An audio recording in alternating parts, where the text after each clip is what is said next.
All right, so we're back. We're on the bridge. Ooh, that's actually, maybe you guys can get a better view of the city.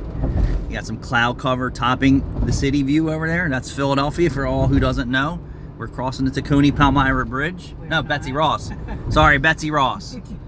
Betsy Ross. That was my mistake. We're headed to go dig for gold. And what I wanted to talk about was this. Boom. 303,000 mile Toyota Sequoia. I would say I'm probably the third owner, possibly, maybe the fourth. I don't know that information for a fact. Turn the AC on, please. Yes, the AC works.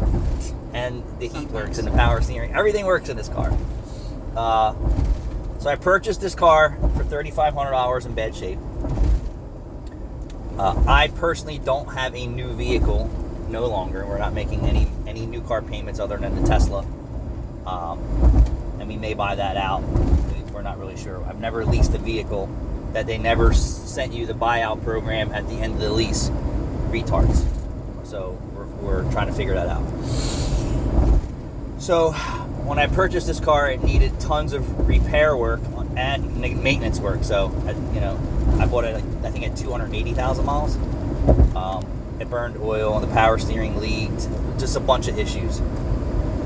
So of course I corrected that, fixed the frame, patched the frame, did tons of work to the car.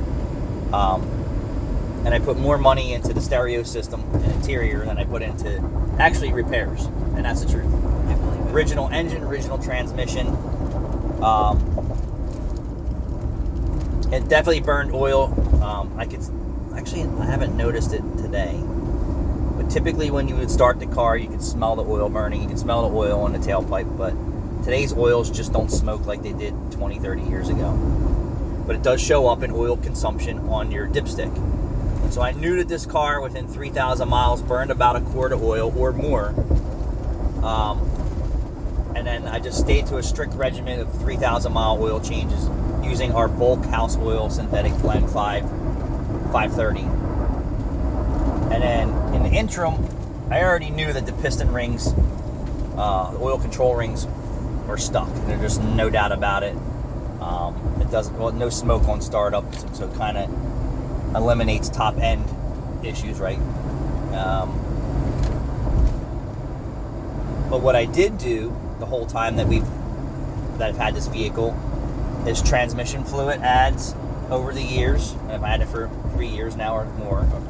A quart of transmission fluid with an oil change, kerosene motor flushes. And I feel extremely confident that whatever deposits were on the inside of this engine, the valve covers, the camshafts, the timing covers, the block, blah, blah, blah, all that stuff is clean like new. The toughest part of what I needed to do is to bust those sticky and gummed up rings. And it's like rock if you ever taken a vehicle apart that has stuck piston rings, and not stuck from meltdown or detonation, stuck from carbon deposits, and people are like, oh well, my oil's still good and it's black. No, it's leaving deposits behind. It's building up behind the ring lands, and it's causing problems.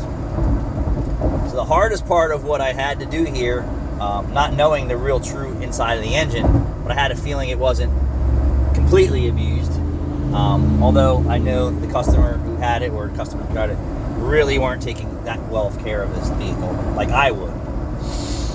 And then we get Restore and Protect product that's available, and I'm like, all right, it's time for me to make the switch to the Sequoia, and let's do its first Restore and Protect oil change with 530 oil.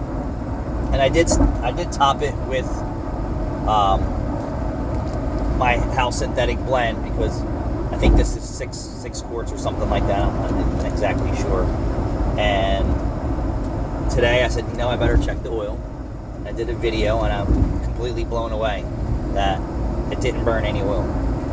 Like typically within 3,000 miles, and we drive the crap out of this thing. So right now this isn't normal conditions. We're 70, 80 miles an hour everywhere we go. So we don't really drive this car easy. And there's no oil consumption at 3,000 miles, and the color of the oil is still superb.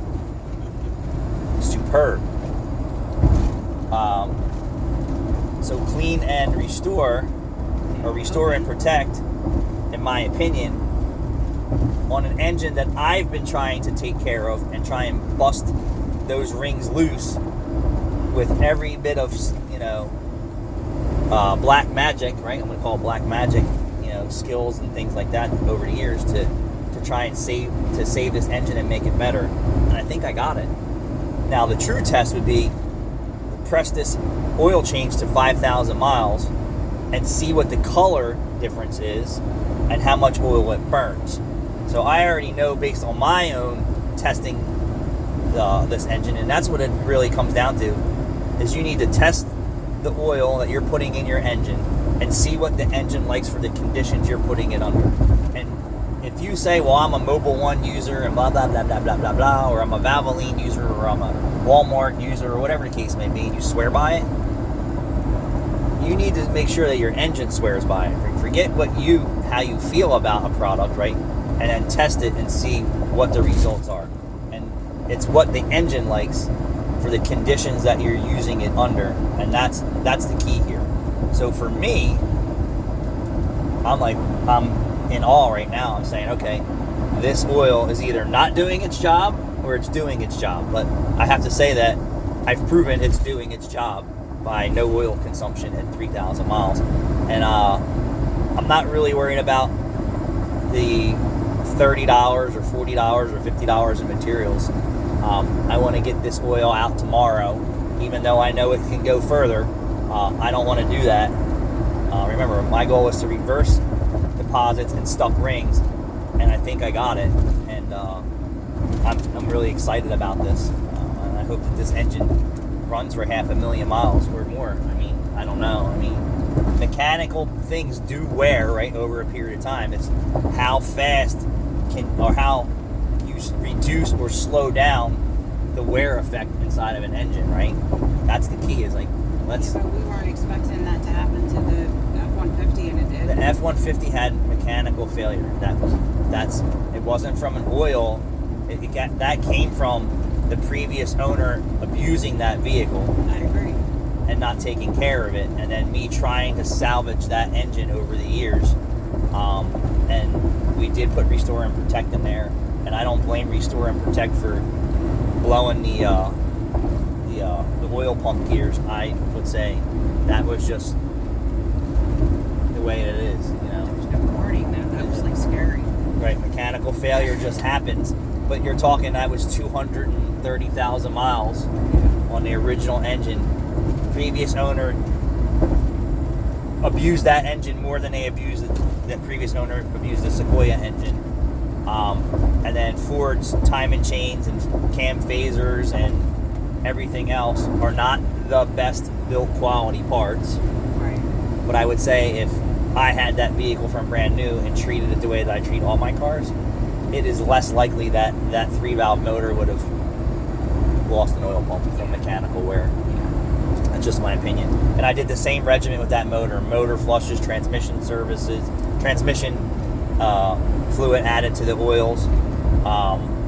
And it just, the oil pump went and I lost the engine and I sent it. And that was the way it was. And I was okay with sending it because that truck needed a frame, it needed a rear. It was just too far ahead of me when I purchased it, and I didn't really commit to getting to all that. And I said, well, this is basically my gold prospecting truck, and for 3 years we drove the snot out of it, and that burned oil too. And it was a shame because I really wanted to see if that truck burned oil after that. But yeah, so I'm thrilled. So I know I have the inside of this engine surfaces clean with no deposits. Man, look at all these cars. There's a big car show going on somewhere in Cherry Hill in Maple Shade today. And hopefully when we get back from gold prospecting, we'll bring Big Nasty out, show him what's up. But yeah, I know the inside of this engine is clean as my brand new race car engine. And now it's to get those piston rings and skirts squeaky clean. I never scoped this engine to see if there was cylinder wall scoring. say if you have stuck piston rings, there's wear in there. How much? Not enough for me to have any compression loss, but enough for this engine that used to burn oil, and I'm thrilled about it. But it's definitely a process, that's for sure. But you know, it's your engine has to like the oil that you're putting in it. And today showed me that my engine likes Valvoline Restore and Protect. And I want to get this oil out and the filter off, and I don't care that I can still push it, but I'm not. And that's the biggest problem, is that people are out there pushing their vehicles to that's what it is. They're pushing the engine and the oil to its limits and beyond, and that's why they have engine issues. And that's the truth. All right, guys, thanks for watching.